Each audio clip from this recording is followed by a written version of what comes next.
నమస్తే, welcome to 99 TV. America ఒక shocking revolution చేసింది. పెంటగాన్ వాళ్ళ డిఫెన్స్ హెడ్ క్వార్టర్స్ చైనా నుంచి పెను ప్రమాదం పొంచి ఉంది. ఎవరికి? అమెరికాకి పొంచి ఉంది, చైనా చుట్టుముట్టి ఉన్న దేశాలకి పొంచి ఉంది, ప్రత్యేకించి భారత్కి కూడా.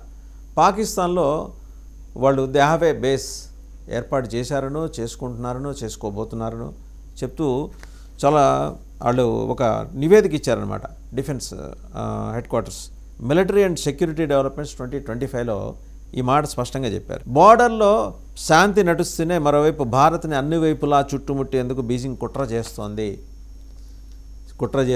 బీజింగ్ జీ జిన్పింగ్ ఇంకా అదే పనిలో ఉన్నాడు. డ్రాగన్ గుల్లిస్తోంది భారతదేశాన్ని.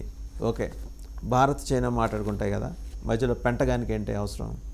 సో ఇది డీప్ స్టేట్ చాలా పర్ఫెక్ట్గా ప్లాంట్ చేసిన ఒక స్టోరీ అనమాట. ఎంతసేపు ఆసియా దేశాల్లో సుస్థిరంగా ఉండటానికి వీల్లేదు, అశాంతి సృష్టించాలి, అనుమానాలు అపోహలు సృష్టించాలి. ఓకే, దట్ డజంట్ మీన్ ఇప్పుడు మనం ఏదో చైనాని భుజాన్ని వేసుకుని అద్భుతంగా మనకి స్నేహం చేస్తుందని అంటల్లా. బట్ చైనా అదే పనిగా భారతదేశం మీద తుపాకులు గురిపెట్టి భారతదేశాన్ని లేపేయాలని చూస్తుందంటూ పెంటగాన్ ఇచ్చిన నివేదికే ఆశ్చర్యంగా ఉంది. ఇంకా ఏం చెప్పుకుంటూ వచ్చిందంటే, ఇండియాను చుట్టుముట్టేందుకు చైనా తన వ్యూహాలకు పదును పెడుతోందిట.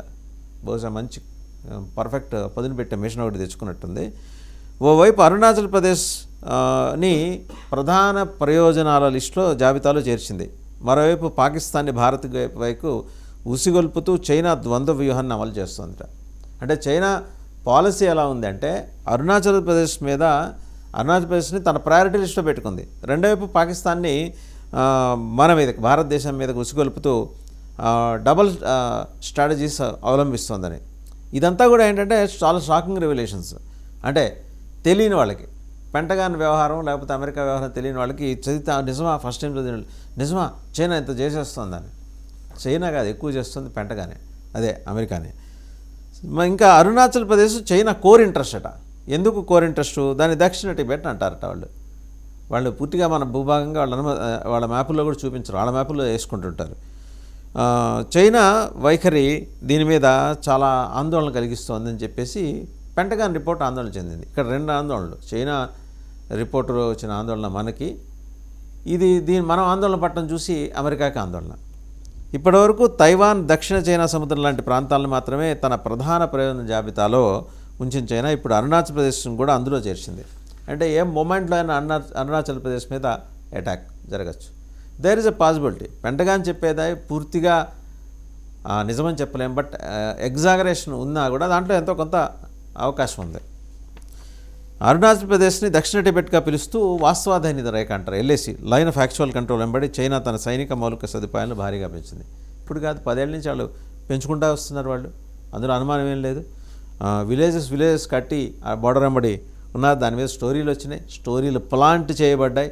రాదర్ చైనా చొరబాట్లను ధీటుగా ఎదుర్కొనేందుకు భారత సైన్యం కూడా రికార్డు స్థాయిలో అధునాతన ఆయుధాలు బలగాల్ని సరిహద్దుల్లో మోహరించింది. మనకు తెలిసి విషయం, డిఫెన్స్లో ప్రిపేర్నెస్ ఉంటుంది. యుద్ధం ఇప్పుడు వస్తే 2వ నిమిషంలో రియాక్ట్ అవ్వడానికి తక్షణం. అలాగే పాకిస్తాన్తో కలిసి 2 ఫ్రంట్ వార్ని చైనా ప్లాన్ చేసింది భారతదేశాన్ని ఉక్కిరిబిక్కిరి చేసేందుకు.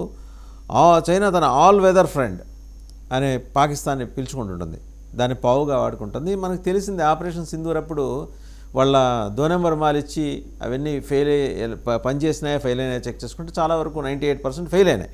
చైనా ఇప్పటికే పాకిస్తాన్కి మొత్తం J-10C వెరైటీ ఫైటర్ జెట్స్ని 36 సరఫరా చేసిందిట.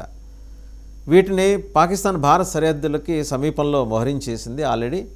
పాకిస్తాన్ గడ్డపై సొంతంగా ఒక సైనిక స్థావరాన్ని నిర్మించేందుకు చైనా ప్రయత్నిస్తోందని చెప్పేసి కూడా పెంటగాన్, ఇది మనం చెప్పిందే. పాకిస్తాన్ బంగ్లాదేశ్లో అలా అడిగి సెయింట్ మార్టిన్స్ ఐలాండ్స్ అడిగితే షేక్ హసీనా ఇవ్వకపోబట్టి కదా ఆమెని పదవిచ్యుతులను చేసింది. దీని ద్వారా అంటే పాకిస్తాన్లో ఒక సైనిక స్థావరం కనుక చైనాకు ఉంటే దాని ద్వారా అరేబియా సముద్రం, హిందూ మహాసముద్రంపై పట్టు సాధించాలని చైనా భావన. 10th క్లాస్ పిల్లడని చెబుతాడు, ఇది పెంటగాన్ చెప్పక్కర్లా. అలాగే 2024 డిసెంబర్లో చైనా, పాకిస్తాన్ కలిసి నిర్వహించిన ఉమ్మడి కౌంటర్ టెర్రర్ డ్రిల్స్ ద్వారా ఈ బంధం ఎంత బలపడిందో నిరూపిస్తున్నాయని చెప్పి మళ్ళీ జస్టిఫికేషన్ ఒకటి పెంటగాన్ రిపోర్ట్లో.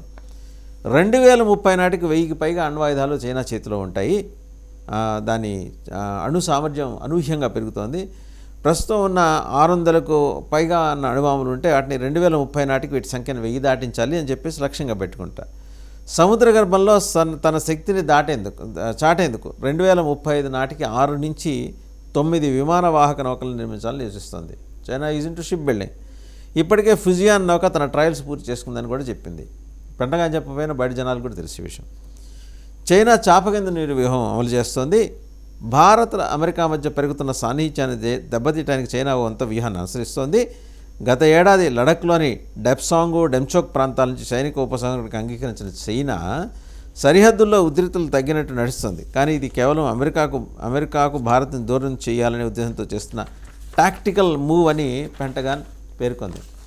నువ్వు చేస్తే అద్భుతం, అవతల వాళ్ళు చేస్తే ఇంకోటేదో. నువ్వు చేస్తుంది అదేగా. భారత్ కూడా చైనా ఉద్దేశాలను ఎంతమాత్రం నమ్మటం లేదని, అపనమ్మకం అలాగే ఉందని నివేదిక స్పష్టం చేసింది.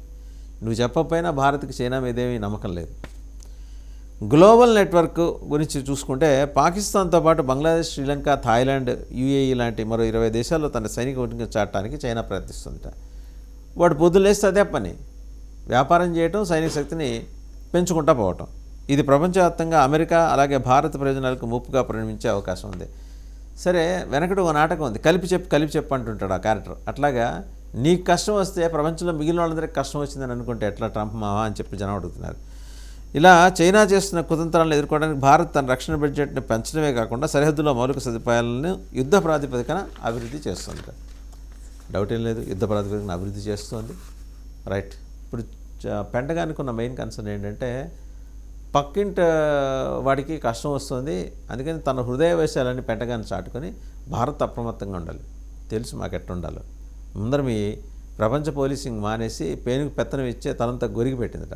అట్లా మీగ్గా మీరు ప్రపంచ పోలీసు ఉద్యోగాన్ని తీసేసుకొని ప్రపంచ దేశాల మీద పెత్తనం చేస్తామంటే కుదరదు. మీరు పెంటగాన్ నివేదికో, న్యూయార్క్ నివేదికో ఏది ఇచ్చుకున్నా సరే కుదరదు.